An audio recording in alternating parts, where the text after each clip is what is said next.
বহুদিনের অপেক্ষা আর কত শত নাটকীয়তার পর অবশেষে অফিসিয়ালি ব্রাজিলের কোচ হয়েছেন Italian mastermind Carlo Ancelotti. CBF president Ednaldo রদ্রিগেজের জন্য যা ড্রিম কাম ট্রুই বলা যায়। আগেই শোনা যাচ্ছিল ব্রাজিলের এই সাধের কোচ হতে যাচ্ছেন দেশটার ইতিহাসের হাইয়েস্ট পেইড। তাই বেতন ঠিক কত হয় তা নিয়ে শুরু থেকেই ছিল ভক্তদের আগ্রহ, যার জের ধরেই এবার স্প্যানিশ গণমাধ্যম ডিয়ারিও এস এবং ব্রাজিলের গ্লোবো ফাঁস করেছে ডন কার্লোর স্যালারির অঙ্ক আর আনুষঙ্গিক সুযোগ সুবিধার তথ্য। আনচেলত্তির আগে সবশেষ ব্রাজিলে বিদেশি কোচ দেখা গেছে ১৯৬৫ সালে। তবে পূর্ণ মেয়াদে সাবেক এই রিয়াল বসই হয়েছেন সেলেসাওদের প্রথম ভিনদেশি বস।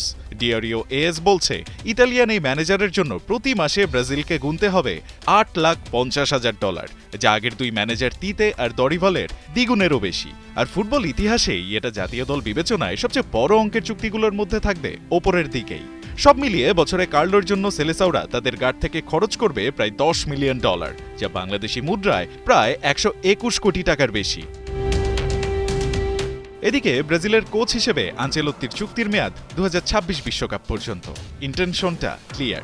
ইতালিয়ান এই মাস্টারমাইন্ডের হাত ধরে ২ দশকের বেশি সময় ধরে শিরোপা না জেতার আক্ষেপ ঘোচাতে চায় সেলেসাওরা। তাই বেতনের পাশাপাশি কার্লোর জন্য আছে পারফরম্যান্স বোনাসও। ব্রাজিল যদি ২০২৬ বিশ্বকাপ জিততে পারে তবে বেতনের পাশাপাশি বাড়তি প্রায় $৫ মিলিয়ন বোনাস পাবেন ৬৫ বছর বয়সী এই কোচ।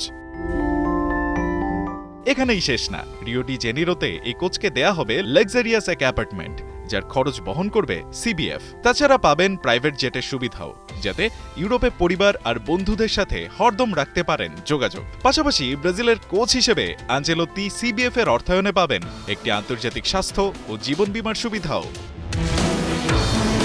রায়ান আহমেদ, একাত্তর।